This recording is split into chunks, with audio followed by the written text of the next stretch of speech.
اعوذ باللہ من الشیطان الرجیم، بسم اللہ الرحمن الرحیم۔ جیسا کہ آپ جانتے ہیں ناظرین کہ سر سید احمد خان کے حوالے سے ہمارا ویڈیوز کا سلسلہ جاری ہے کہ سر سید احمد خان اپنی زندگی میں کیا عقائد و نظریات اور ان کی زندگی کیا مقصد تھا، وہ تمام ہم آپ کے سامنے ایک ایک کر کے ایک ایک حوالہ جو تلاش کر کے لا رہے ہیں وہ ہم دکھائیں گے سر سید احمد خان کی اپنی ہی تحریروں سے، نہ کسی اور بندے کی بات ہوگی، نہ کسی مورخ کی بات ہوگی، نہ کسی محقق کی بات ہوگی۔ ہم صرف اور صرف سر سید احمد خان کی وہ تحریر، وہ چیزیں دکھائیں گے جو اس کی اپنی ہیں، کسی اور کی بات تو ہم کریں گے ہی نہیں۔ تو یہ مکتوبات سر سید طبع اول مجلس ترقی ادب لاہور میرے پاس موجود ہیں۔ اس کے اندر جو ہے سر سید احمد خان کا نقطہ نظریہ حضرت عیسیٰ علیہ السلام کے بارے میں مسلمانوں کا جو عقیدہ ہے کہ ایک تو وہ بغیر والد کے پیدا ہوئے، دوسرا یہ کہ انہوں نے نازل ہونا، یعنی دجال کو ختم کرنے کے لیے حضرت عیسیٰ علیہ السلام نازل ہوں گے آسمانوں سے، تو وہ دجال کو ختم کریں گے۔ ان دونوں باتوں کا جو ہے سر سید احمد خان انکار کرتے ہیں۔ صفحہ نمبر 674 پر سر سید احمد خان کے پاس ایک مولوی صاحب نے خط کے ذریعے سے پوچھا اور ان سے کہا، سر سید کو مولوی احمد بابا مخدومی نے خط لکھا کہ اگر حضرت عیسیٰ علیہ السلام کا کوئی باپ تھا تو قرآن مجید میں کیوں ان کے متعلق برًا بوالدتی آیا ہے اور کیوں ان کو ابن مریم لکھا ہے؟ سر سید نے مندرجہ ذیل خط میں استفسار کا جواب دیا ہے۔ واضح ہو کہ سر سید اس بات کو نہیں مانتے تھے کہ حضرت عیسیٰ علیہ السلام بغیر باپ کے پیدا ہوئے تھے۔ یعنی یہ جو وضاحت کی ہے یہ شیخ محمد اسماعیل جو پانی پتی جس نے یہ مرتب کیا ہے مکتوبات سر سید، اس نے یہ لکھا ہے۔ آگے سر سید کا جواب لکھتے ہیں، جناب مخدومی حضرت عیسیٰ علیہ السلام تمام لوگوں میں ابن مریم کر کے مشہور تھے۔ اس شہرت کے اعتبار سے قرآن مجید میں بھی ان کو ابن مریم سے تعبیر کیا ہے۔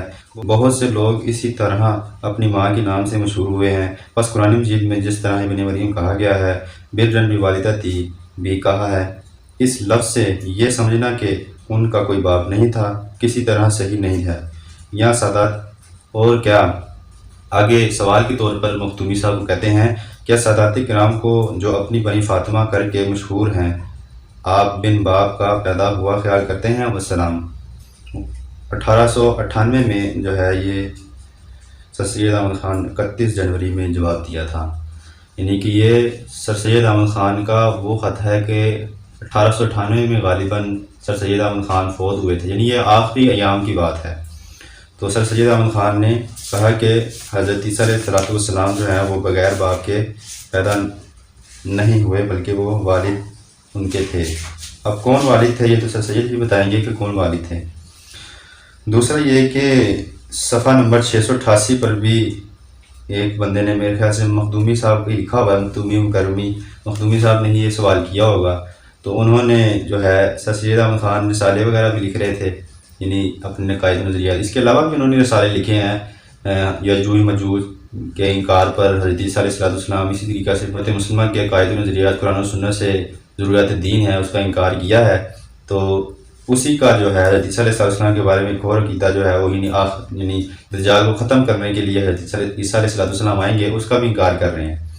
کہتے ہیں کہ آپ جو رسالہ نسبت مرزا غلام احمد قادیانی کے لکھنا چاہتے ہیں، کیا آپ کو بھی کچھ مالی خولیا ہو گیا ہے؟ یعنی وہ مخدومی صاحب کہہ رہے ہیں کہ مرزے نے جو لکھا تھا کہ میں نازل ہو گیا ہوں حضرت عیسیٰ علیہ السلام بن کر معاذ اللہ، تو کیا آپ بھی جو ہے اس کے مخالفت میں لکھ رہے ہیں؟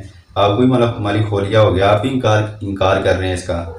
تو اس لغو حرکت سے کچھ فائدہ نہیں اور مجھ کو ہرگز اس قدر فرصت نہیں ہے۔ سر سید نے کہا کہ نسبت حضرت مسیح علیہ السلام کے دوبارہ آنے کے جو محض غلط روایات پر مبنی ہے کچھ لکھوں۔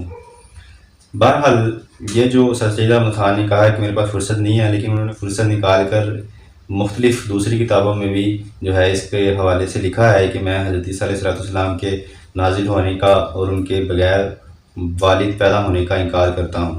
تو یہ سر سید احمد خان کے جو آخری ایام کے جو ہیں خطوط مکتوبات وغیرہ ان کے حوالے سے آپ کے سامنے یہ رکھ دیا کہ سر سید احمد خان مسلمانوں کے بالکل مخالف عقیدہ رکھتے تھے۔ مسلمانوں کے کیا قرآن پاک بھی جو اللہ تعالیٰ نے ایک نظریہ دیا ہے کہ حضرت عیسیٰ علیہ السلام بغیر والد کے پیدا ہوئے ہیں، تو اس پر نصوص قطعیہ موجود ہیں، کوئی دوسری رائے ہے ہی نہیں۔ عیسیٰ علیہ السلام کے حوالے سے سر سید احمد خان کا یہ عقیدہ تھا معاذ اللہ۔